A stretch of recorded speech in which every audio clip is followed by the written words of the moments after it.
Hermanos, hay secretos enterrados en el alma porque duelen demasiado para pronunciarlos. Este es el mío. Soy imam. Tengo 43 años y durante la mayor parte de mi vida fui un hombre honorable en Riad, Arabia Saudita, incluso el hermano menor de uno de los funcionarios más influyentes del reino. Pero en agosto de 2018 entendí que la línea entre la vida y la eternidad puede reducirse a un solo suspiro. Recuerdo estar arrodillado en la arena, con los ojos vendados y las manos atadas detrás de la espalda. El metal frío de una pistola presionado contra mi nuca mientras alguien dictaba mi sentencia: abandonar el Islam para seguir a Cristo. La muerte era inminente. Y sin embargo, ese día descubrí que Dios también puede irrumpir en medio de un veredicto final. Lo que realmente ocurrió esa noche en las afueras de Riad es algo que ninguna autoridad pudo explicar, algo que los testigos nunca lograron entender, pero que con absoluta certeza fue la manifestación del poder soberano del Señor Jesucristo de una manera que nunca olvidaré mientras respire. Nací en una familia respetada con influencia. Mi padre, Abdul al-Harbi, había sido consejero de la Corte Real en asuntos económicos y mi hermano mayor, Faisal, de 49 años, ocupaba un puesto destacado en el Ministerio del Interior. Una familia perfectamente integrada en el sistema, estrictamente observante de la ley islámica, orgullosa de sus raíces y tradiciones. Pero mi historia dio un giro inesperado durante mis estudios de posgrado en Londres. Tenía 32 años cuando viajé a Inglaterra para obtener una maestría en finanzas internacionales. Mis padres estaban orgullosos. Era el camino correcto para alguien de mi posición. Nadie podía prever que en esa ciudad occidental, lejos de los ojos vigilantes de mi comunidad, conocería que cambiaría mi vida para siempre. Jesús de Nazaret. Todo comenzó en la universidad, donde hice amistad con Michael, un estudiante británico que me invitó a su grupo de estudio. Lo que no me dijo fue que era un grupo de estudio bíblico. Al principio asistí por curiosidad académica, convencido de que mi fe islámica era inquebrantable. Pero algo comenzó a suceder dentro de mí cuando escuché las enseñanzas sobre este Jesús que amaba a sus enemigos, que ofrecía una relación personal con Dios, que prometía libertad interior. Tras meses de luchas internas, preguntas, noches sin dormir y una intensa búsqueda de la verdad, experimenté lo que solo puedo describir como un encuentro personal con Cristo. No fue espectacular externamente. No hubo luces ni voces audibles, solo una convicción profunda que transformó mi corazón como si lo hubieran reemplazado por uno nuevo. Sabía perfectamente lo que significaba mi decisión. En Arabia Saudita, la apostasía, abandonar el Islam, es un delito castigado con la pena de muerte. Regresar a mi país significaba vivir una doble vida o enfrentar consecuencias inimaginables. Cuando volví a Riad en 2011 con mi título en la mano y una fe secreta en el corazón, comenzaron los 7 años más peligrosos y a la vez más significativos de mi vida. Externamente era el mismo imán de siempre, el hijo exitoso, el hermano respetuoso, el ciudadano ejemplar que asistía a la mezquita los viernes. Pero en la privacidad de mi apartamento, con las cortinas cerradas y en completo silencio, leía una pequeña Biblia en árabe que había logrado introducir al país, escondiéndola en el estuche de mi computadora portátil. Durante casi 3 años viví mi fe en completa soledad. Oraba en silencio, estudiaba la palabra cuando nadie podía verme y sentía una sed desesperada por compartir mi fe con alguien. Fue entonces cuando Dios puso en mi camino a Hassan, mi chofer, un trabajador filipino que había notado algo diferente en mí. Un día, mientras lo llevaba al hospital para un chequeo médico, Hassan dejó caer accidentalmente su teléfono. Al recogerlo, vi un versículo de la Biblia en la pantalla. Nuestras miradas se cruzaron y en ese momento supimos que compartíamos el secreto más peligroso que uno puede tener en Arabia Saudita. A través de Hassan conocí un pequeño grupo secreto de cristianos en Riad. Éramos solo 12, principalmente trabajadores extranjeros, filipinos, indios, un par de egipcios y yo, el único saudí de nacimiento. Nos reuníamos cada 2 semanas en diferentes apartamentos, rotando constantemente para evitar sospechas. Las reuniones eran breves, silenciosas, sin instrumentos musicales ni predicaciones en voz alta. A veces simplemente leíamos la Biblia en susurros y orábamos tomados de las manos. Si este testimonio está tocando tu corazón, si sientes que Dios te está hablando a través de estas palabras, te invito a que sigas escuchando. Lo que estoy a punto de compartir cambiará tu perspectiva sobre el poder de Dios en los lugares más hostiles de la tierra. Nuestra pequeña comunidad comenzó a crecer lentamente. Primero fue Fátima, una enfermera egipcia que trabajaba en el Hospital Central y había encontrado a Cristo en el Cairo antes de venir a Arabia. Luego se unió Raj, un ingeniero informático indio. Y contra todo pronóstico, Leila, una joven saudí que trabajaba como asistente en la misma empresa que yo, comenzó a hacer preguntas tras notar algo diferente en la forma en que trataba a los demás. En 2 años, nuestra comunidad creció de 12 a casi 30 miembros. Nos dividimos en células más pequeñas por seguridad. Yo lideraba un grupo de 7 personas que se reunían en mi apartamento una vez cada 3 semanas. Era peligroso, pero sentíamos que Dios estaba haciendo algo extraordinario en la tierra más difícil para el Evangelio. En marzo de 2018, recibí la primera advertencia. Mi hermano Faisal me invitó a cenar en su lujosa mansión. Después de que su esposa e hijo se retiraron, me miró fijamente y dijo: «Imam, hay rumores sobre ti, rumores peligrosos. Dicen que te reúnes con extranjeros en tu casa, que tienes comportamientos sospechosos.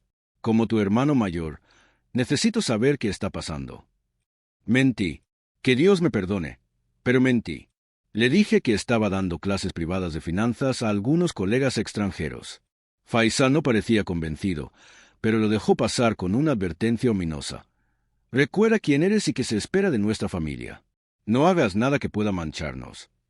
Debería haber escuchado. Debería haber sido más cauteloso. Pero el fuego de compartir a Cristo ardía demasiado intensamente en mi corazón. El calor de mayo en Riad es como vivir dentro de un horno, pero el verdadero fuego crecía a nuestro alrededor. La policía religiosa, la Mutaben, había intensificado sus redadas contra reuniones ilegales. 2 iglesias domésticas filipinas habían sido desmanteladas en el sector este de la ciudad. Los detenidos, al ser extranjeros, fueron deportados inmediatamente. Pero todos sabíamos que un saudí enfrentaría consecuencias mucho peores. El aire se volvía más denso cada día, no solo por el verano que se acercaba, sino también por la sensación de estar constantemente vigilados. Hassan, mi fiel amigo y ahora hermano en la fe, comenzó a notar vehículos que parecían seguirnos en nuestras rutas habituales. «Señor Imam», me dijo una tarde mientras me llevaba de regreso del trabajo, «creo que alguien nos está observando». Durante esos días recibí un mensaje críptico de Ibrahim, un hermano egipcio. El pescador ha recogido sus redes en el sector norte. Era nuestro código para indicar que una célula cristiana había sido descubierta. La tensión aumentaba, pero también nuestra determinación. Mi posición privilegiada como ejecutivo financiero y hermano de un alto funcionario me daba cierta protección, o al menos eso creía. Mi apartamento, ubicado en una zona exclusiva de Riad, parecía un refugio seguro en comparación con las casas de los trabajadores extranjeros que eran inspeccionadas regularmente. Recuerdo vívidamente la noche del 15 de junio de 2018. Habíamos planeado una reunión especial porque Yasmin, la hija de 19 años de Raj, quería ser bautizada. En Arabia Saudita, realizar un bautismo cristiano no solo es ilegal, sino que se considera una provocación directa al Estado. Pero, ¿cómo podíamos negarle a una joven su deseo de proclamar públicamente su fe en Cristo? Preparamos todo con extremo cuidado. La reunión sería en mi apartamento usando la bañera para el bautismo. Solo asistirían 5 personas: Raj, Yasmin, Hassan, Leila y yo. Habíamos desconectado nuestros teléfonos y los dejamos en otra habitación para evitar cualquier posible rastreo. Las persianas estaban completamente cerradas y hablábamos casi en susurros. No sabíamos que esa noche también había otros observadores. 3 días después, Hassan no se presentó a trabajar. No respondía a mis mensajes ni llamadas. Sentí un nudo en el estómago que se apretaba con cada hora que pasaba sin noticias de él. Al día siguiente, Leila me llamó desde un número desconocido con la voz temblorosa. «Se han llevado a Hassan». Su apartamento estaba vacío con señales de que alguien entró por la fuerza. Su vecino dijo que vio a hombres vestidos de civil llevándoselo en la mitad de la noche. El miedo me invadió como una enfermedad paralizante. Hassan conocía a todos los miembros de nuestra red. Si lo presionaban lo suficiente. No podía pensar en eso. Hassan era fuerte en su fe, pero todos tenemos límites físicos. Esa noche recibí una llamada de mi hermano Faisal. Su voz era fría como el acero cuando dijo: «Necesitamos hablar ahora. Ven a mi oficina mañana a las 9 en punto». No era una invitación, era una orden. «¿Tienes idea de lo que has hecho?», dijo su voz baja pero llena de tensión. «¿Tienes la menor idea del escándalo que has causado, de cómo esto podría destruir no solo tu vida, sino a toda la familia?» Mi corazón latía con fuerza. «No sé de qué estás hablando», Faisal, respondí. Él golpeó el escritorio con tanta fuerza que los objetos sobre él saltaron. No me mientas. No te atrevas a mentirme a la cara. Tomó aire intentando controlarse. Tu chofer, ese filipino, ha confesado todo. Las reuniones, los libros prohibidos, los bautismos en tu apartamento. ¿Cómo pudiste, imam? ¿Cómo pudiste traicionar a tu familia, a tu país, a tu fe de esta manera? El tiempo pareció detenerse mientras las palabras de mi hermano me golpeaban como piedras. Hassan había hablado. No lo culpaba. Sabía que los métodos de interrogación eran brutales, pero ahora todo estaba expuesto. Faisal, escúchame. Intenté explicar, pero levantó una mano para silenciarme. No quiero escucharlo. No quiero saber los detalles de tu apostasía. Pronunció la última palabra como si fuera veneno. He logrado mantener esto fuera de los canales oficiales por ahora, usando mis conexiones, pero no puedo protegerte para siempre, imam. Tienes dos opciones: renunciar públicamente a estas creencias extranjeras y someterte a una reeducación religiosa o enfrentar las consecuencias legales de tus acciones. Y créeme, ningún apellido, ninguna conexión familiar te salvará si esto llega a los tribunales religiosos. La propuesta de Faisal era clara: negar a Cristo o enfrentar la muerte. En ese momento, las palabras de Jesús resonaron en mi mente. El que quiera salvar su vida, la perderá, pero el que pierda su vida por mi causa, la encontrará. No puedo renunciar a lo que sé que es verdad, Faisal, dije. Mi voz apenas audible, pero firme. Lo siento. Mi hermano me miró como si fuera un extraño. Entonces que Alá tenga misericordia de tu alma, porque yo ya no puedo hacer nada por ti. Se dirigió hacia la puerta y la abrió. Tienes 24 horas para poner tus asuntos en orden. Después de eso, no podré detener lo que viene. Si estás sintiendo el peso de esta situación, si puedes imaginar lo que significa elegir entre tu seguridad y tu fe, comparte este mensaje con aquellos que necesitan recordar que nuestra fe tiene un costo, pero que Cristo vale cualquier sacrificio. Las horas siguientes fueron un torbellino. Contacte discretamente a los miembros de nuestra red para advertirles. Algunos decidieron huir de inmediato, otros se escondieron con familiares. Leila, con lágrimas en los ojos, me dijo que no dejaría el país porque su madre enferma la necesitaba. Raf ya había sido detenido junto con su hija Yasmin.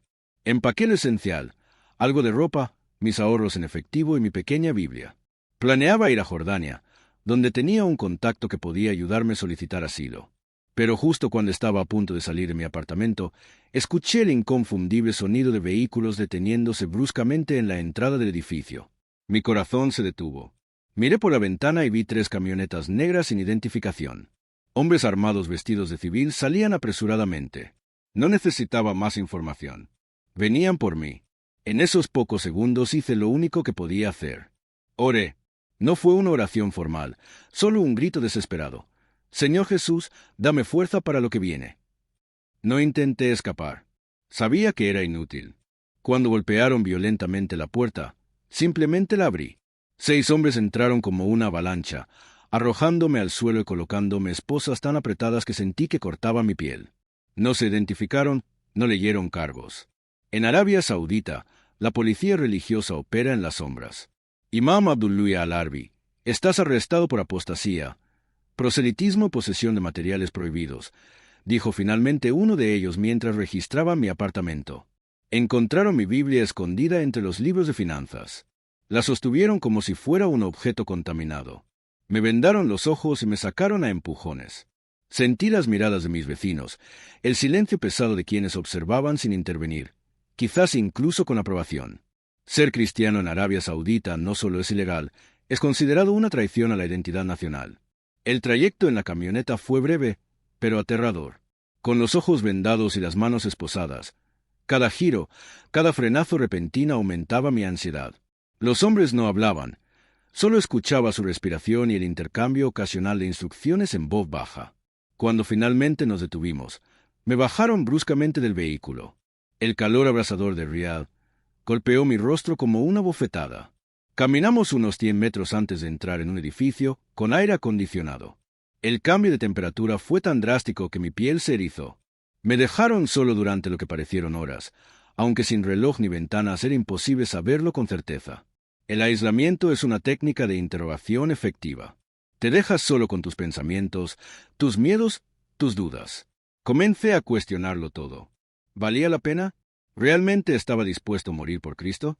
¿Qué pasaría con mi madre anciana cuando descubriera la verdad? Finalmente, la puerta se abrió y entraron dos hombres. Uno vestía el uniforme oficial de la policía saudí, el otro un traje oscuro impecable con una expresión que no revelaba emoción. Este último se sentó frente a mí mientras el oficial permanecía de pie junto a la puerta. «Imam al-Arbi», dijo el hombre de traje consultando una carpeta. Graduado con honores en finanzas por la Universidad de Londres, ejecutivo respetado, hermano de Faisal al-Arbi. Levantó la vista y me miró directamente a los ojos. «¿Y ahora, apóstata y misionero cristiano?» No respondí.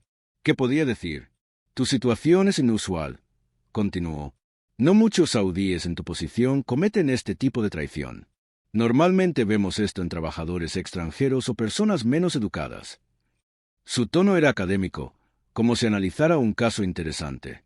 «Tu hermano ha intentado intervenir, lo sabes, pero incluso su influencia tiene límites». Mencionó a mi hermano con la clara intención de recordarme que había traicionado no solo a mi país y mi religión ancestral, sino también a mi familia.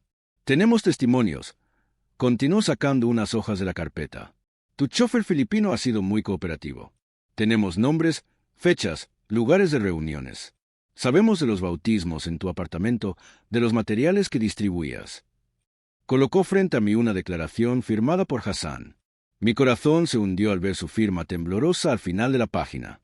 ¿Cuánto habrían tenido que hacerle para obtener esa confesión?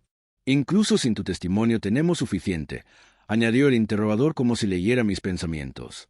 «Te hemos estado vigilando durante meses, Imam. Cámaras, micrófonos, informantes, lo sabemos todo». Sacó mi pequeña Biblia de un sobre y la colocó en la mesa. Estaba marcada con notas adhesivas y subrayada en muchos lugares. Verla así, manipulada por manos extrañas, me dio una sensación indescriptible de violación. «Esto es prueba suficiente para el cargo de apostasía», dijo señalando la Biblia. «Pero lo que más nos preocupa es tu actividad misionera. Convertir a otros, especialmente a ciudadanos saudíes, es un delito extremadamente grave». Se inclinó hacia adelante. «Sin embargo, tu caso es delicado. Tu apellido, tus conexiones. No queremos un escándalo internacional. Así que te ofrecemos una salida, una declaración pública renunciando a estas creencias extranjeras, un periodo de reeducación religiosa y podrás volver a tu vida normal sin cargos oficiales, sin un juicio público». Cuando se fueron, las luces se apagaron, dejándome en total oscuridad, sin ventanas, sin sonidos, solo la oscuridad absoluta y el frío penetrante del aire acondicionado. Era como estar en una tumba. En esa oscuridad, mi mente comenzó a jugarme trucos. Recordé historias de otros cristianos perseguidos, pastores torturados en Irán, creyentes atacados, misioneros desaparecidos en Corea del Norte. ¿Tendría la misma fuerza que ellos? ¿O sucumbiría al miedo y negaría a Cristo para salvar mi vida? Si este testimonio te hace reflexionar sobre el verdadero costo del discipulado, compártelo con alguien que necesite recordar que nuestra fe no es un pasatiempo cómodo, sino una decisión radical que puede requerir todo.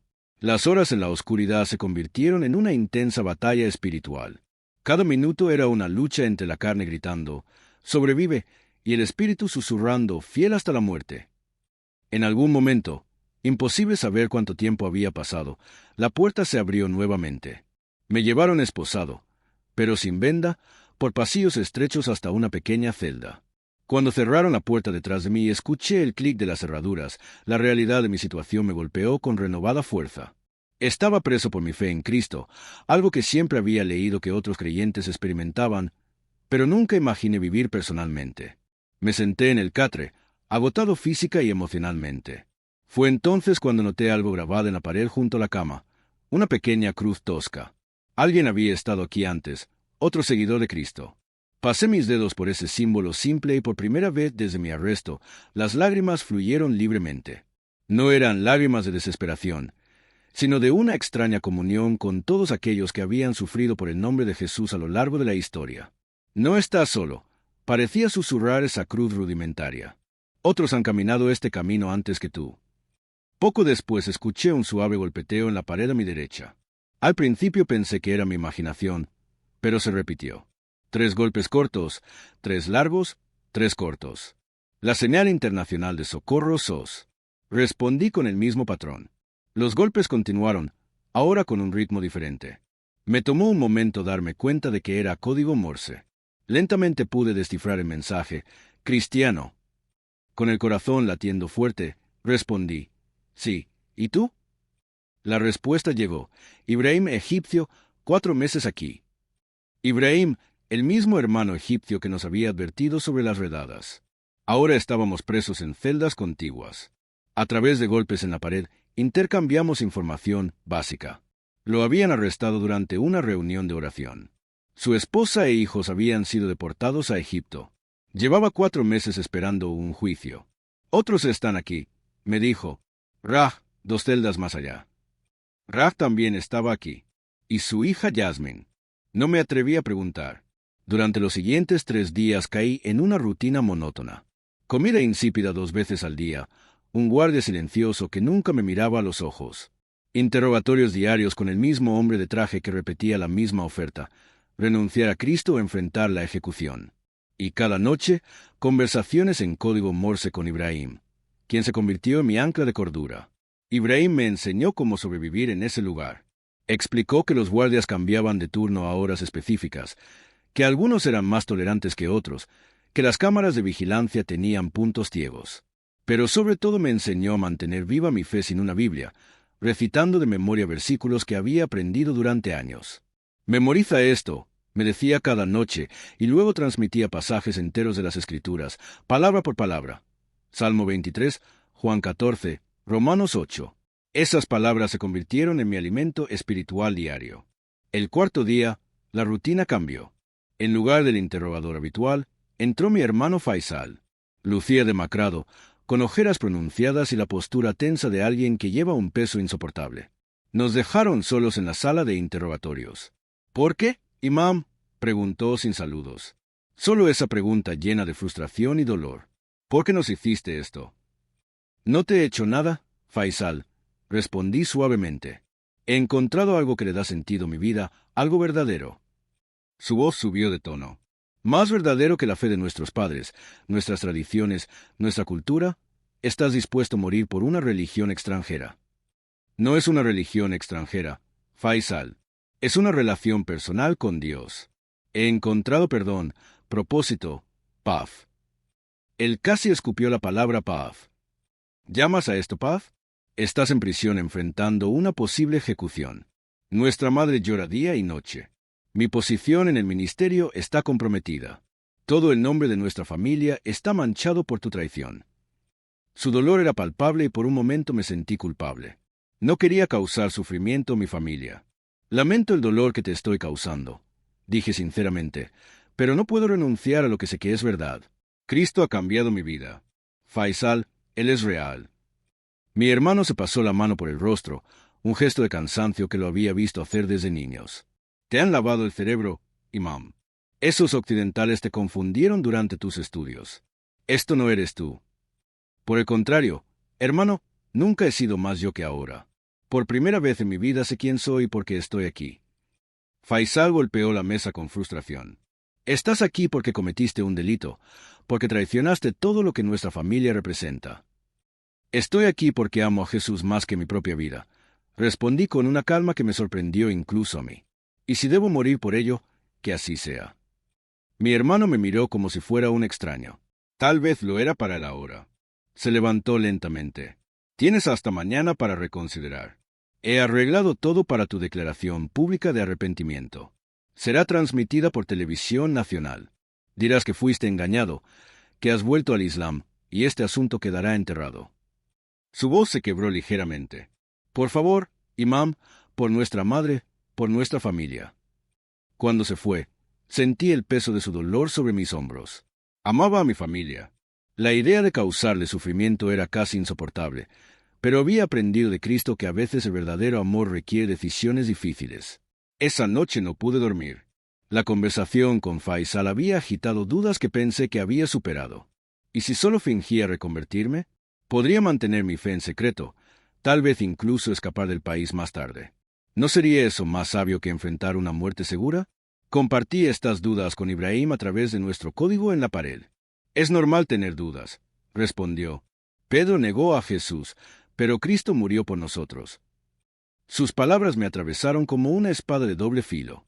Sí, Pedro había negado a Cristo, pero no había pasado el resto de su vida arrepintiéndose por esa negación. No había muerto finalmente crucificado por negarse a renunciar a su Señor por segunda vez. En la oscuridad de mi celda me arrodillé y oré como nunca antes. Señor Jesús, si debo tomar esta copa, dame la fuerza para hacerlo. No me dejes solo en esta hora oscura. No hubo respuesta audible ni visión celestial, solo un silencio profundo. Pero en ese silencio sentí una paz que supera todo entendimiento, como si brazos invisibles me sostuvieran. A la mañana siguiente, me llevaron nuevamente a la sala de interrogatorios. El hombre de traje estaba allí junto con un equipo de grabación y un clérigo musulmán. «Es tu día de declaración, imam», dijo el interrogador con una sonrisa que no llegaba a sus ojos. «Después de esto, podrás comenzar tu proceso de reeducación y eventualmente regresar a una vida normal». Me presentaron un texto para leer. Una renuncia a la fe cristiana, una confesión de haber sido engañado por influencias occidentales y un regreso al Islam. Las palabras revolvían mi estómago. «No puedo leer esto», dije empujando el papel hacia ellos. «No voy a negar a Cristo». El interrogador perdió su sonrisa. «Piensa muy bien lo que estás haciendo, imam. Esta es tu última oportunidad». Lo pensé toda la noche. Mi respuesta es no. Si algo en esta historia resuena en tu alma, si sientes que Dios te está llamando a una fe más profunda y valiente, déjamelo saber. Hubo un momento de silencio tenso. Luego el interrogador hizo un gesto y los técnicos comenzaron a guardar su equipo. «Muy bien», dijo. «Finalmente, has elegido tu camino. Serás llevado ante un tribunal religioso mañana por la mañana. Que Alá tenga misericordia de ti». Mientras me llevaban de vuelta a mi celda, pasamos por otra sala con la puerta entreabierta. Por un instante fugaz, vi a Jasmine, la hija de Raj, sentada con una mirada perdida. Su rostro mostraba evidentes signos de trauma. Pero cuando nuestras miradas se cruzaron, una chispa de reconocimiento iluminó sus ojos. Le sonreí brevemente antes de que me empujaran para seguir caminando. Esa noche, Ibrahim y yo tuvimos nuestra última conversación a través de la pared. «Juicio mañana», le dije. «Lo sé». Yo también confesé. «Tengo miedo». «Normal. Jesús también en Getsemaní». «¿Crees que veremos el cielo mañana?» Hubo una larga pausa antes de su respuesta. «Tal vez, o tal vez Dios tenga otros planes». Me llevaron a la sala con las manos encadenadas detrás de la espalda. 2 guardias se quedaron conmigo, uno a cada lado. Frente a la mesa, 3 hombres con túnicas blancas y barbas largas me observaban con expresiones impenetrables. «Imam Abdullah al-Arbi», comenzó el juez principal, un hombre de unos 60 años con ojos penetrantes. «Estás acusado de apostasía, abandonar el Islam por el cristianismo y proselitismo, intentar convertir a otros musulmanes. ¿Cómo respondes a estos cargos?» No tenía sentido mentir. Las pruebas eran abrumadoras. Mi Biblia anotada, los testimonios de los detenidos, las grabaciones de vigilancia. «Es cierto que soy seguidor de Jesucristo», respondí claramente, «pero no he obligado a nadie a cambiar su fe. Solo compartí lo que ha transformado mi vida». El juez de la izquierda, más joven y con gestos más agresivos, intervino. «¿Admites que has abandonado la verdadera fe, que has traicionado las enseñanzas del profeta? La paz sea con él». «Respeto el Islam y la cultura en la que crecí», respondí con cuidado, «pero he encontrado la verdad en Cristo». El tercer juez, un anciano de aspecto cansado, habló por primera vez. «¿Entiendes la gravedad de tus acciones según la ley de la Sharía?» «Entiendo que la apostasía es castigada con la muerte según la interpretación actual de la ley islámica en nuestro país». «Sí». «¿Y aún así persistes en esta creencia extranjera?», preguntó el juez principal. Tomé un respiro profundo. Este era el momento de la verdad. Literalmente. «Sí, persisto. Cristo es mi Señor y Salvador». Los 3 jueces intercambiaron miradas. No necesitaron retirarse a deliberar. El veredicto estaba predeterminado por la ley que aplicaban. «Imam Abdullah al-Arbi», pronunció solemnemente el juez principal. «Este tribunal te encuentra culpable de apostasía y proselitismo. La sentencia, según la ley de la Sharía, es la muerte». Esperaba estas palabras. Me había preparado mentalmente para ellas, pero escucharlas pronunciadas oficialmente hizo que mi corazón latiera con fuerza y mis piernas temblaran. Una cosa es aceptar la posibilidad de morir por Cristo. Otra muy distinta es enfrentar la certeza inminente.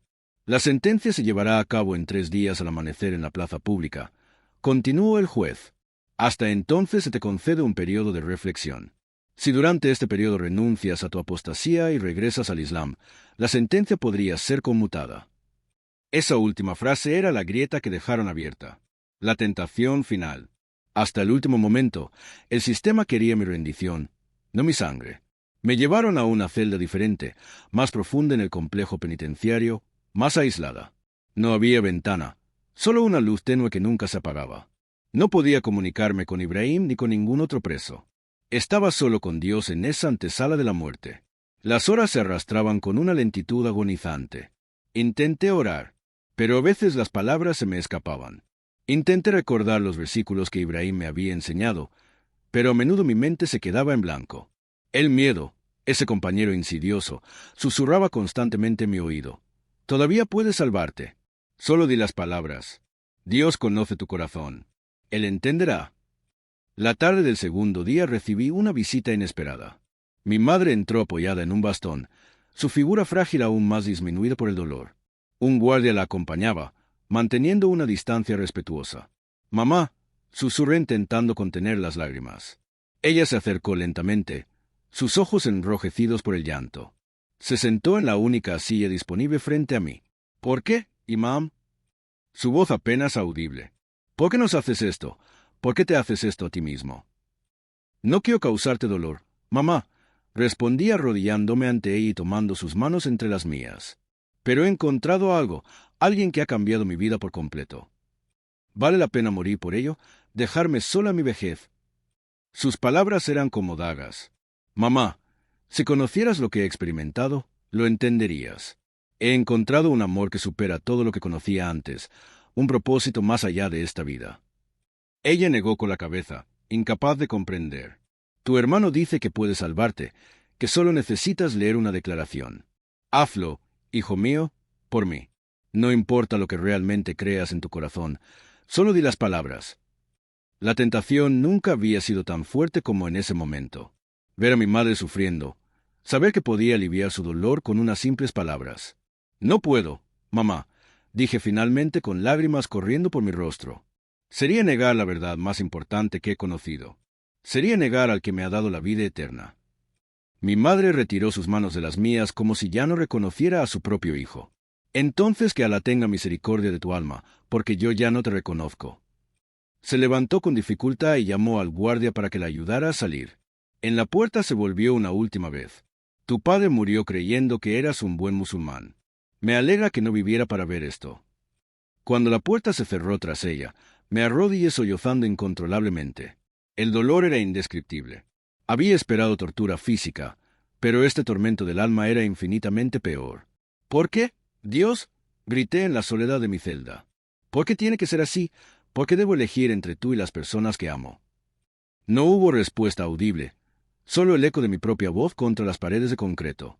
Si alguna vez has sentido que debes elegir entre agradar a Dios o a los hombres, comparte este mensaje con alguien que enfrenta una decisión difícil por su fe. Esa noche no dormí. Mi mente estaba atrapada en un ciclo interminable de dudas, recuerdos y arrepentimientos. ¿Fue todo esto un error? ¿Había confundido mi propia rebelión con una experiencia espiritual genuina? Al amanecer del tercer día, mi último día según la sentencia, apareció un guardia diferente con mi bandeja de comida. Era un hombre joven, tal vez de unos 30 años, con un rostro menos severo que los demás.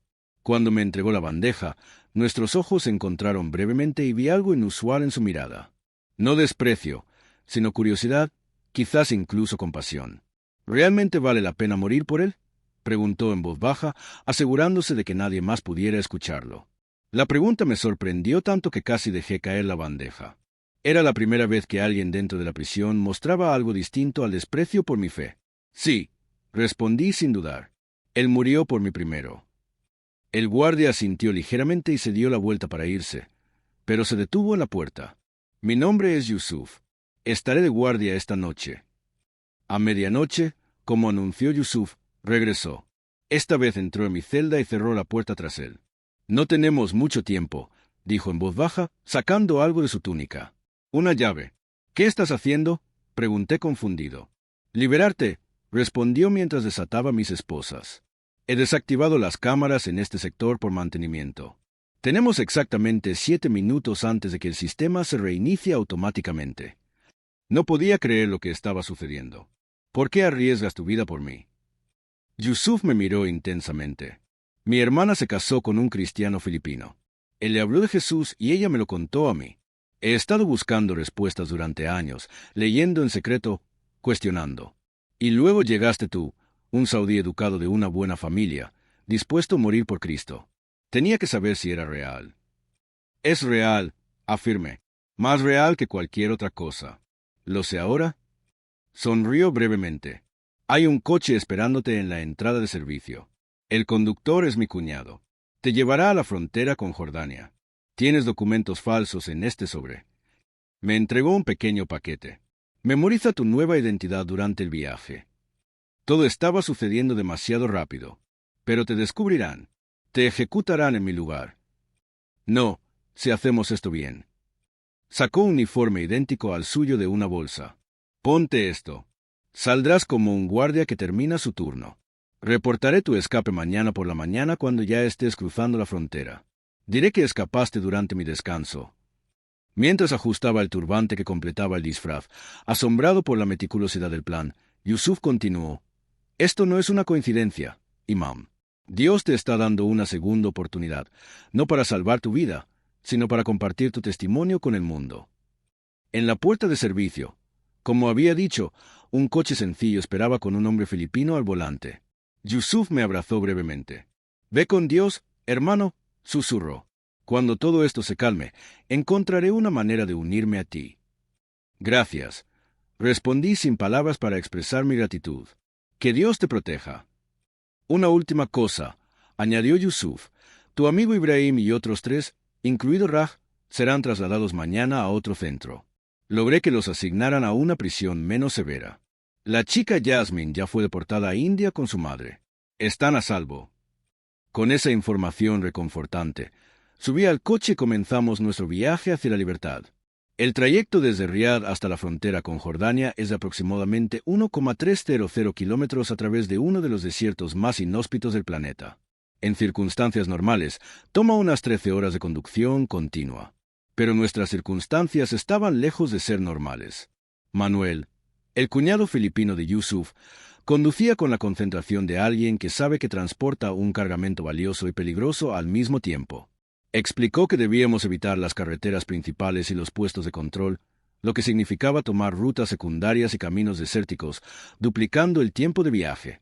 Tenemos comida, agua y combustible extra, me aseguró mientras dejábamos atrás las luces de Riad. Y sobre todo, tenemos a Dios con nosotros.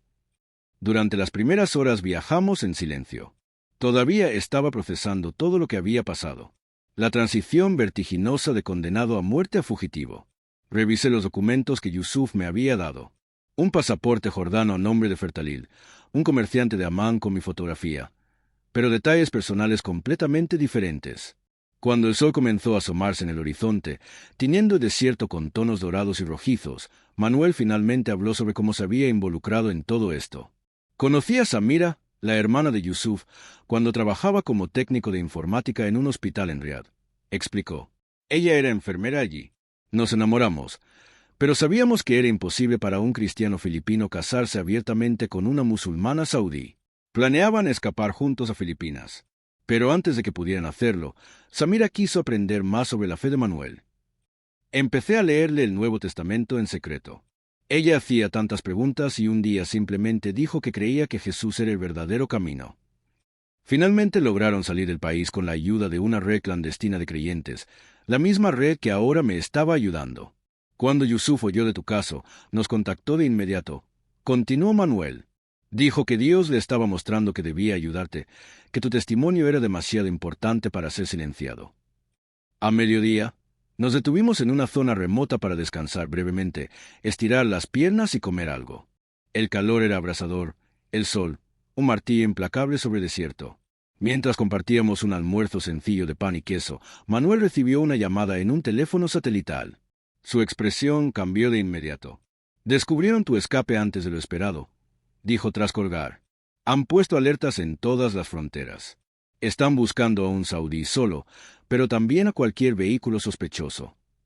El plan original era cruzar a Jordania por un paso fronterizo menor, donde tenía contactos que facilitarían el proceso con mis documentos falsos. Pero ahora ese plan parecía demasiado arriesgado. Tenemos que cambiar de ruta, decidió Manuel. Iremos al norte hacia Irak.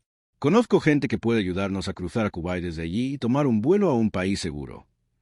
La nueva ruta era aún más larga y peligrosa, bordeando la frontera con Kuwait y aventurándose en regiones remotas donde las patrullas fronterizas eran escasas pero impredecibles. A medida que avanzaba la tarde, el cielo comenzó a cambiar pasando de un azul brillante a un extraño amarillo. «Tormenta de arena», murmuró Manuel preocupado, «y parece que será grande». En el desierto, las tormentas de arena no son meros inconvenientes.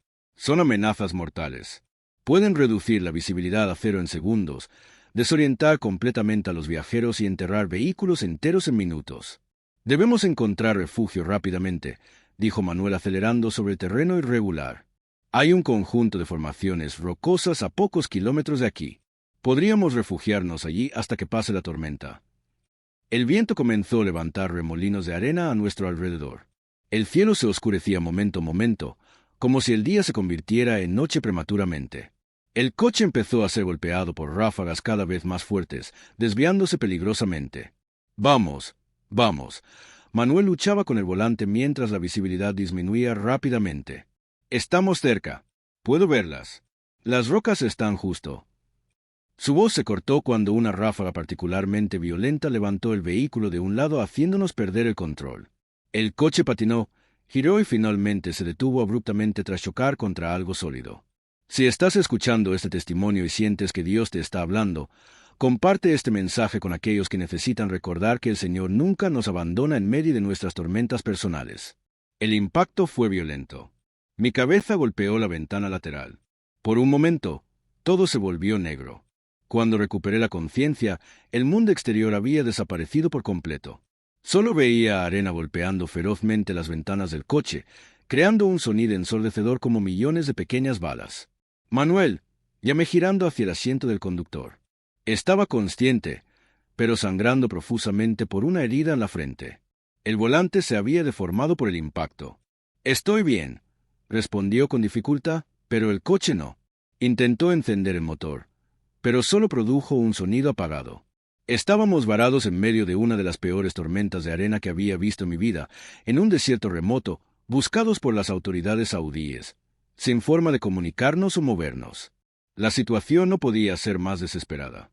«Manuel, tenemos que encontrar refugio», dije intentando mantener la calma. «El coche no nos protegerá mucho tiempo de esta tormenta». Improvisé un vendaje para su cabeza con parte de mi túnica. Luego reunimos los suministros que pudimos: agua, algo de comida, el teléfono satelital, y nos preparamos para salir. «Las rocas deben estar cerca», dijo Manuel señalando vagamente hacia delante. «Chocamos contra algo sólido. Probablemente sea parte de la formación que buscábamos». Abrir la puerta fue casi imposible debido a la presión del viento. Cuando finalmente lo logramos, la arena nos golpeó como metralla, obligándonos a cubrirnos los ojos y la boca con pedazos de tela. Nos movimos a ciegas, aferrándonos el uno al otro para no separarnos, avanzando en la dirección que creíamos correcta. Cada paso era una batalla contra el viento feroz. La arena se metía en nuestros ojos, narices y bocas, dificultando la respiración. El calor era sofocante a pesar de la oscuridad creada por la tormenta. Comencé a dudar si podríamos sobrevivir. Fue entonces cuando ocurrió algo inexplicable. En medio de esa cortina impenetrable de arena, distinguí una luz tenue, un resplandor que no debería haber sido visible en esas condiciones. Era como si alguien sostuviera una linterna a cierta distancia. «¿Ves eso?», grité a Manuel por encima del rugido del viento. «Sí», respondió igualmente asombrado. «Una luz». Nos dirigimos hacia ella tropezando, cayendo y levantándonos de nuevo. La luz parecía moverse ligeramente, como si nos invitara a seguirla. Con cada paso que dábamos hacia ella, sentía que el viento disminuía un poco, como si estuviéramos entrando en el ojo de la tormenta. Finalmente, la luz nos llevó a lo que buscábamos, una formación rocosa con una abertura que parecía una pequeña cueva. Nos arrastramos dentro, agotados y desorientados, pero vivos. Una vez a salvo, intenté ver la fuente de esa luz misteriosa, pero había desaparecido. Solo quedaba la oscuridad natural de la cueva, débilmente iluminada por la poca luz que se filtraba a través de la tormenta. ¿Qué fue eso?, preguntó Manuel respirando con dificultad. No lo sé, respondí honestamente, pero no era natural. Manuel sonrió a pesar de su herida. En Filipinas tenemos historias sobre ángeles que aparecen como luces para guiar a los viajeros perdidos. La idea no parecía tan descabellada en ese momento. Después de todo, ¿no había estado Dios interviniendo milagrosamente desde el comienzo de esta odisea? ¿No había puesto a Yusuf exactamente en el momento justo? ¿No había preparado esta ruta de escape cuando todas las puertas parecían cerradas? Pasamos la noche en esa cueva atendiendo las heridas de Manuel y racionando nuestros suministros. La tormenta seguía rugiendo afuera, pero nos sentíamos extrañamente seguros, como si esa pequeña cavidad en la roca no fuera solo un refugio físico, sino también espiritual. Al amanecer, la tormenta había disminuido lo suficiente como para permitirnos salir. El paisaje era irreconocible, completamente transformado por la arena. Nuestro coche estaba casi completamente cubierto, con solo el tejado apenas visible sobre la superficie. «Estamos a pie ahora», constaté lo obvio. «¿Cuál es el plan?» Manuel consultó un pequeño GPS que había logrado salvar. La frontera con Irak está a unos 80 km en esa dirección. Con nuestros suministros de agua podríamos intentar llegar a un puesto avanzado que conozco a unos 30 km de aquí. Hay comunidades beduinas que podrían ayudarnos. Comenzamos a caminar cuando el sol aún estaba bajo, aprovechando las horas más frescas. El desierto, después de una tormenta, tiene una belleza sobrecogedora. Dunas recién formadas que se extendían como olas congeladas. La arena tan suave que parecía pulida por manos invisibles. Mientras avanzábamos penosamente bajo el sol cada vez más intenso, Manuel compartió más de su historia. Cómo había pasado de ser un trabajador extranjero en Arabia Saudita a formar parte de una red clandestina que ayudaba a cristianos perseguidos. Cuando escapamos con Samira, prometimos ayudar a otros, explicó. Es peligroso, pero ¿cómo podríamos disfrutar de nuestra libertad sabiendo que hermanos y hermanas están sufriendo? Su valentía y dedicación me humillaron. Yo había sido un cristiano secreto durante años, temeroso de las consecuencias, compartiendo mi fe solo en entornos controlados. Manuel, en cambio, arriesgaba constantemente su vida por personas que ni siquiera conocía. Fue durante ese descanso cuando escuchamos el sonido, motores acercándose. «Vehículos», susurró Manuel súbitamente alerta. «Y vienen en esta dirección». Nos asomamos cautelosamente desde nuestro refugio. A lo lejos, una nube de polvo revelaba la aproximación de varios vehículos todoterreno que avanzaban a gran velocidad por el desierto. No podíamos distinguir si eran patrullas fronterizas, traficantes o simples beduinos. Pero en nuestra situación, cualquier encuentro era potencialmente peligroso. «Debemos escondernos», susurré buscando desesperadamente un lugar para ocultarnos en ese paisaje expuesto. «No hay dónde», respondió Manuel resignado. «Estamos en terreno abierto. Si nos ven y deciden perseguirnos, no tendremos ninguna oportunidad». Los vehículos se acercaban rápidamente. Ahora podíamos distinguir que eran 3 todoterrenos blancos, típicos de las patrullas fronterizas saudíes. Mi corazón latía con fuerza. Habían seguido nuestro rastro. O tal vez la tormenta de arena había revelado algo que llamó su atención. «Tenemos 2 opciones», dijo Manuel. «Intentar correr, lo cual es inútil, o enfrentarlos con nuestra historia falsa. Eres Fertalil, un comerciante jordano. Soy tu guía filipino. Nos perdimos en la tormenta. Mantén la calma y déjame hablar primero». Asentí, aunque sabía que nuestras posibilidades eran mínimas. Los documentos falsos podrían funcionar en un control fronterizo rutinario, pero no resistirían un escrutinio detallado, especialmente si ya estaban buscando específicamente a un fugitivo saudí. Los vehículos se detuvieron a unos 200 metros de nosotros. Un grupo de hombres armados desembarcó y comenzó a caminar hacia nosotros a pie. Estaban demasiado lejos para distinguir sus rostros o uniformes, pero su formación disciplinada sugería entrenamiento militar o policial.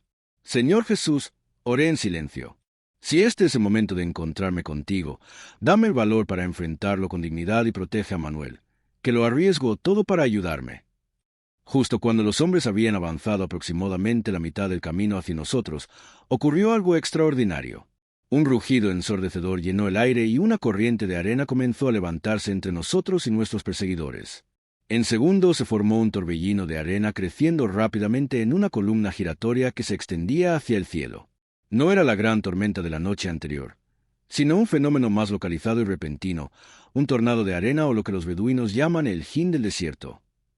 Estos fenómenos naturales son conocidos en el desierto, pero su aparición en ese momento y lugar específicos desafiaba toda probabilidad. Los hombres armados se detuvieron, claramente sorprendidos por el fenómeno. El tornado de arena creció, moviéndose erráticamente entre ellos y nosotros, obligándolos a retroceder hacia sus vehículos.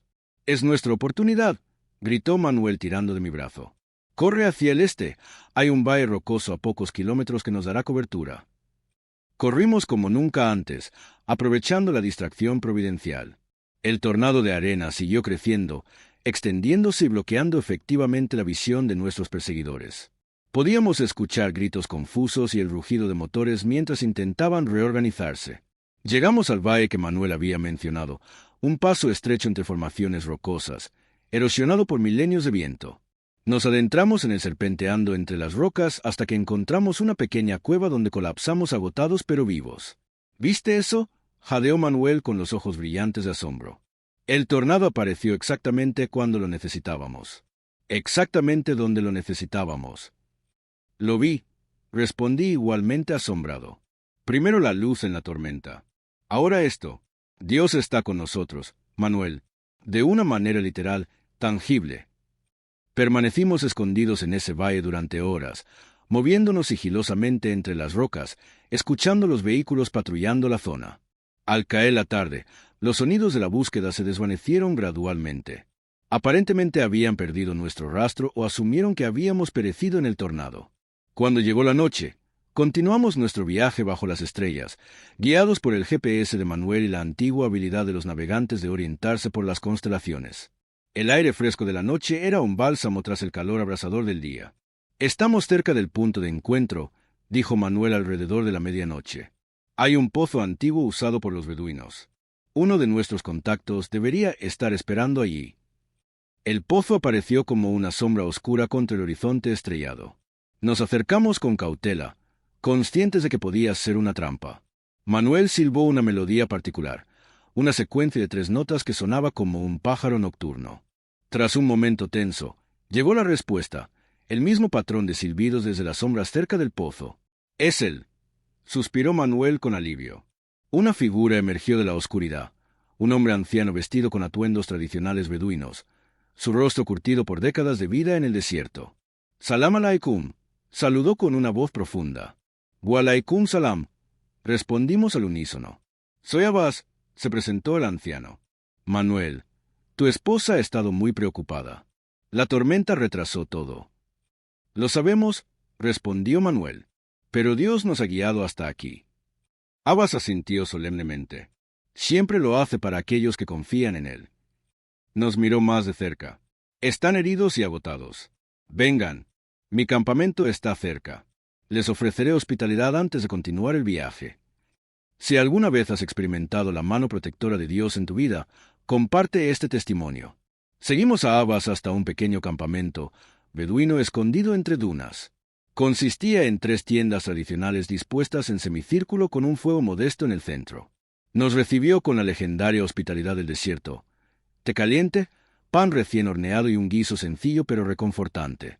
Mientras comíamos, Abbas nos contó que había sido musulmán toda su vida hasta que años atrás un misionero cristiano curó una herida potencialmente mortal cuando nadie más estaba dispuesto a ayudarlo. «Ese hombre me mostró el amor de Cristo con sus acciones, no solo con palabras», explicó Abbas. «Desde entonces he sido un seguidor secreto del camino y ahora ayudo a otros como ustedes a encontrar la libertad». Mientras Abbas hablaba, tomé plena conciencia de lo que significaba. Nunca volvería a ver Arabia Saudita. Mi hogar, mi cultura, mi familia, todo quedó atrás. La libertad en Cristo venía con un precio que apenas comenzaba a comprender completamente. Esa noche dormimos profundamente por primera vez en días, protegidos por la hospitalidad beduina y la vigilancia de Abbas. Antes de quedarme dormido, escuché a Abbas cantando suavemente en árabe. No era una melodía islámica tradicional, sino algo diferente. Al prestar atención, reconocí las palabras. Era el Salmo 23 en árabe clásico. «El Señor es mi pastor, nada me falta. En verdes pastos me hace descansar, junto a aguas tranquilas me conduce. Las lágrimas llenaron mis ojos mientras la realidad me golpeaba. Aquí, en medio del desierto más hostil, en uno de los países más restrictivos para la fe cristiana, Dios tenía a su pueblo adorándolo en secreto. La iglesia perseguida era real. Estaba viva y yo ahora era parte de ella.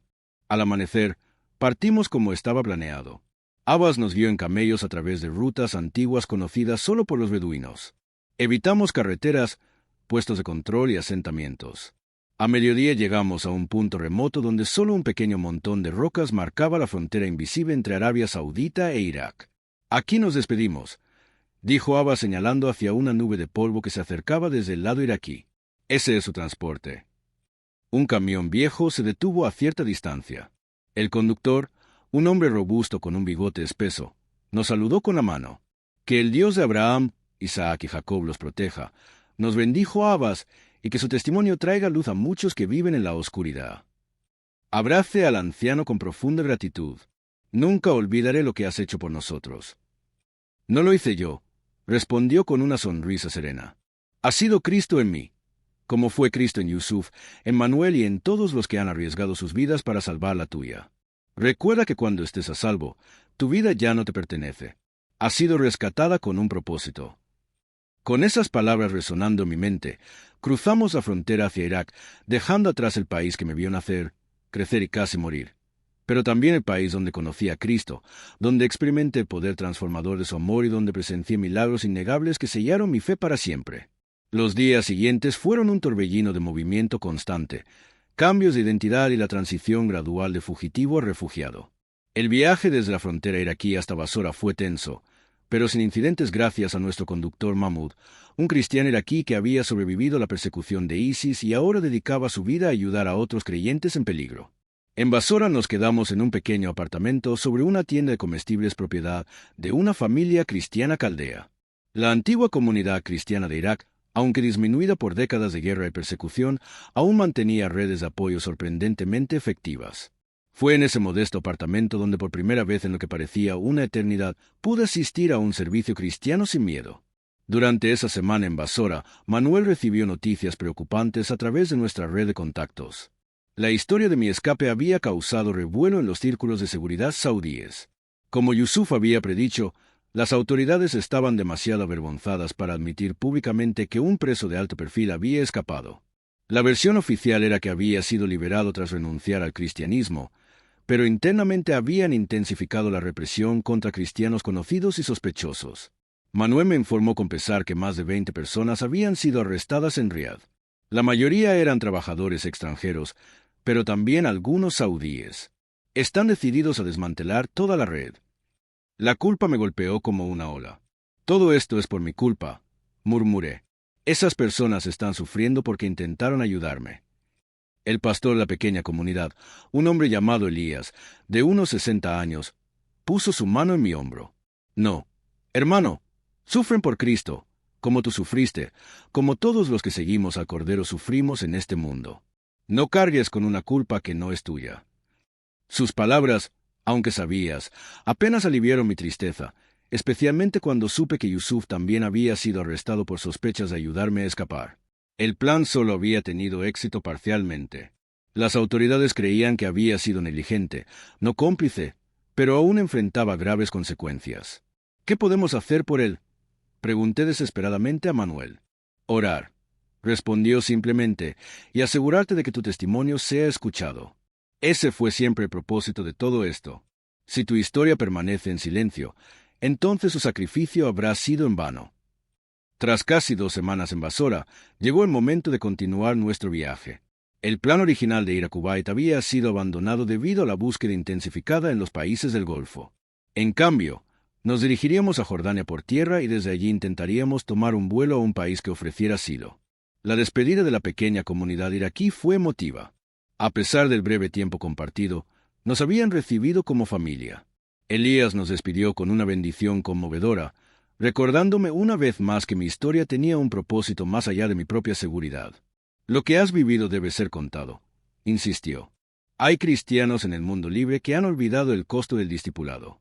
Tu testimonio les recordará que la fe no es un pasatiempo cómodo, sino una relación con Cristo que puede exigir todo. Llegamos a Amán, Jordania, 3 semanas después de mi escape de la prisión saudí. Allí, Manuel me presentó a representantes de una organización cristiana internacional que ayudaba a creyentes perseguidos. Me entrevistaron extensamente, documentando cada detalle de mi experiencia, desde mi conversión en Londres hasta los milagros en el desierto. Tu caso es especial, Imam, explicó Sara, la coordinadora del programa. Como ciudadano saudí de una familia prominente, tu testimonio tiene un impacto particular. Muchos países están dispuestos a ofrecerte asilo político, pero debemos proceder con extrema precaución. Mientras esperábamos la resolución de mi solicitud de asilo, recibí las primeras noticias directas de mi familia. Mi hermano Faisal, a pesar de todo lo sucedido, había usado sus conexiones para enviar un mensaje a través de canales diplomáticos. Mamá está enferma de preocupación. El escándalo ha sido contenido oficialmente, pero nuestra posición está comprometida. No intentes contactarnos directamente por tu bien y el nuestro. Comienza una nueva vida y olvida que alguna vez fuiste parte de nuestra familia. Aunque duras, las palabras contenían un mensaje de despedida implícito que aprecié. Faisal podría haber cortado todo contacto, pero eligió darme ese cierre final. A su manera, me estaba protegiendo al cortar definitivamente los lazos. Respondí con un mensaje breve. Dile a mamá que la amo y oro por ella todos los días. Y a ti, hermano, gracias por este último acto de compasión. Que Dios los bendiga y proteja. No esperaba respuesta y nunca llegó. 2 meses después de mi llegada a Jordania, mi solicitud de asilo fue aceptada por Canadá. Con documentos nuevos y legítimos, abordé un vuelo a Toronto, dejando atrás para siempre el Medio Oriente, la tierra de mis ancestros. La organización que me había ayudado me proporcionó un pequeño apartamento y asistencia durante los primeros meses. Me conectaron con una iglesia local donde encontré comunidad.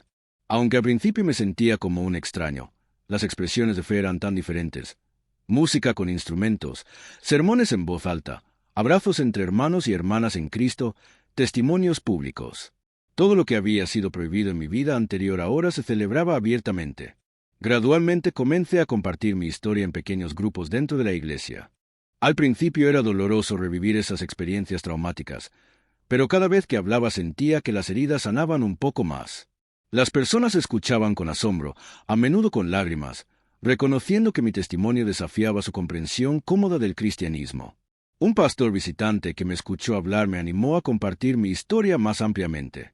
El cuerpo de Cristo necesita escuchar lo que has vivido, insistió, no para sentirse culpable, sino para despertar a la realidad de que somos una sola iglesia. Y cuando un miembro sufre, todos sufrimos. Con su ayuda comencé a hablar en conferencias, retiros y eventos juveniles. Al principio, por seguridad, usé un seudónimo y evité fotografías, consciente de que las repercusiones podrían alcanzarme incluso en Canadá. Pero con el tiempo, a medida que mi historia se difundía, decidí usar mi nombre real y mostrar mi rostro. Si voy a hablar sobre el valor en la fe, razoné, debo empezar por ser valiente yo mismo. 1 año después de mi llegada a Canadá, recibí una carta que cambiaría mi perspectiva sobre todo lo sucedido. Venía de Filipinas, enviada por Samira, la hermana de Yusuf y esposa de Manuel. Querido Imam, comenzaba, espero que esta carta te encuentre bien y a salvo. Manuel ha regresado a casa tras completar su misión de llevarte a salvo y ahora puedo compartir noticias que han llegado a través de nuestra red. Mi corazón latía con fuerza mientras seguía leyendo. Mi hermano Yusuf fue liberado tras 3 meses de detención. Como sospechábamos, fue castigado por negligencia, pero no descubrieron su fe ni su complicidad directa en tu escape. Ahora está en un país vecino esperando reunirse con nosotros algún día. Suspiré aliviado. Al menos Yusuf había sobrevivido. Pero hay más, continuaba la carta. Tu testimonio ya está circulando en Arabia Saudita en forma de grabaciones de audio y mensajes de texto encriptados. Los creyentes lo comparten en secreto como fuente de aliento en medio de la persecución. Ibrahim, tu compañero de celda, fue liberado inesperadamente y ha regresado a Egipto. Es uno de los que está difundiendo tu historia. La parte final de la carta me dejó sin aliento. Quizás lo más sorprendente, hemos recibido informes de que tu madre ha estado haciendo preguntas sobre la fe cristiana. Aparentemente tu valentía la impactó profundamente. Aunque públicamente mantiene distancia de tu memoria, en privado ha estado buscando respuestas. Una trabajadora filipina en su casa ha estado compartiendo discretamente sobre Jesús con ella. Sigue orando por ella, Imam. Tu testimonio está dando frutos incluso en los lugares que pensabas más impenetrables. Las lágrimas nublaron mi visión mientras absorbía esta noticia extraordinaria. Mi madre, la última persona que habría imaginado interesada en el cristianismo, ahora estaba buscando a Cristo. El aparente fracaso de mi ministerio en Arabia Saudita se estaba convirtiendo en una victoria inesperada. En los meses y años siguientes seguí recibiendo noticias similares a través de diferentes canales.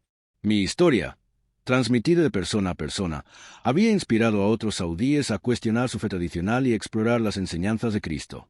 Pequeñas comunidades secretas de creyentes habían surgido en ciudades donde nunca imaginé que el Evangelio pudiera penetrar. Lo que el enemigo había planeado para mal, Dios lo estaba usando para bien. Mi arresto, que parecía el fin de todo, se había convertido en el catalizador de un movimiento silencioso, pero creciente, entre mi pueblo. Hermanos y hermanas que me escuchan hoy, han pasado 7 años desde esa noche en que enfrenté la muerte en una celda en Riad. 7 años desde que Dios intervino sobrenaturalmente para liberar a este siervo indigno. 7 años en los que he visto el poder transformador de Cristo manifestarse no solo en mi vida, sino en la vida de innumerables personas a través de este testimonio. Si este testimonio está tocando tu corazón, si sientes que Dios te está llamando a una fe más audaz y comprometida, déjamelo saber comentando tu petición. Hoy quiero abrir mi corazón y compartir algunas lecciones que no aprendí en libros ni conferencias, sino en el desierto, en la prisión y en el exilio. Lecciones nacidas del crisol del sufrimiento por Cristo que marcaron mi vida para siempre. En una ocasión en Arabia Saudita, el Señor envió un tornado de arena que me protegió de aquellos que venían a buscarme. El mismo Dios ya había detenido un tren en Pakistán para salvar a Daniel Yusuf. No hablamos de un Dios distante o abstracto, sino de un Dios que interviene en la historia humana, que sigue partiendo mares como lo hizo en los tiempos de Moisés, que envía ángeles en medio de tormentas y que abre prisiones como en los días de Pedro. Es real, está cerca y sus milagros no son espectáculos, son parte de su propósito eterno. Mi fe fue probada de primera mano. El momento en que me exigieron negar a Cristo o perder mi vida, entendí que todas las formas externas de religiosidad se desvanecen ante esa decisión. Ahí se revela la verdad del corazón. ¿Quién es Jesús realmente para mí? No era una tradición cultural ni un simple credo heredado. Era mi Señor, mi Salvador, mi todo, aquel por quien valía la pena arriesgarlo todo. Y entendí que el sufrimiento nunca es solo personal. El fuego refina, sí, pero también tiene un propósito mayor, que nuestro testimonio encienda la fe de otros. Si mi historia se limitara a decir que hoy estoy a salvo en Canadá, estaría incompleta. Fui rescatado para proclamar, para inspirar, para recordar que el Evangelio sigue siendo el poder de Dios en los rincones más oscuros del mundo. Como me dijo Yusuf, un hermano en la fe, tu vida ya no te pertenece. Fue rescatada con un propósito. Y hay algo más que nunca dejaré de repetir. Nadie está fuera del alcance de la gracia. Lo vi en mi propia familia cuando mi madre, profundamente devota al Islam, comenzó a buscar a Cristo en silencio. Lo vi en Yusuf, un guardia de prisión que finalmente se rindió a Jesús. Si Dios puede alcanzarlos a ellos, puede tocar cualquier corazón. Por eso, nunca pierdas la esperanza de orar por aquellos que parecen más cerrados. El mismo espíritu que sopla en los desiertos de Arabia también está obrando en aquellos cercanos a ti. Hermanos y hermanas, permítanme hablarles directamente ahora. Tal vez nunca enfrentes la persecución física que yo enfrenté. Tal vez nunca tengas que elegir entre Cristo y la vida misma. Pero todos enfrentamos decisiones diarias donde debemos elegir entre la fidelidad o el compromiso, el valor o la conformidad, la verdad o la comodidad. Tu desierto puede ser una enfermedad terminal que pone a prueba tu fe hasta el límite. Tu prisión puede ser una adicción que te mantiene encadenado año tras año. Tu tortura puede ser un matrimonio fracturado que te hace cuestionar la bondad de Dios. Tu sentencia de muerte puede ser un diagnóstico médico que te da 6 meses de vida. En esos momentos, recuerda que el Dios que detuvo un tren en Pakistán, que envió un tornado de arena en el desierto saudí, que abrió puertas de prisiones en Riad, es el mismo Dios que está contigo ahora mismo. Él no cambia, su poder no ha disminuido, su amor por ti no ha menguado. Y así como usó mi testimonio para inspirar a otros, usará tu fidelidad en medio de tus circunstancias para impactar vidas que ni siquiera conoces. Antes de terminar, quiero orar por ustedes, especialmente por aquellos que están atravesando su propio desierto espiritual, su propia noche oscura del alma. Padre Celestial, En el nombre de tu Hijo Jesucristo, elevo ante ti a cada hermano y hermana que está escuchando este testimonio. Tú conoces cada corazón, cada lucha, cada duda, cada miedo. Para aquellos que están en su propio desierto, enfrentando circunstancias que parecen imposibles de soportar, te pido que te manifiestes de una manera poderosa y tangible. Muéstrales que eres real, que estás presente, que tienes el poder de intervenir sobrenaturalmente en sus vidas. Para aquellos cuya fe se ha vuelto cómoda o tibia, que este testimonio reavive la pasión por ti que alguna vez tuvieron. Recuérdales que seguirte nunca fue una invitación a una vida fácil, sino a una vida significativa, una aventura de fe que vale cualquier sacrificio. Y para aquellos que aún no te conocen personalmente, que han escuchado este testimonio por curiosidad o por casualidad, te pido que uses estas palabras imperfectas para tocar sus corazones.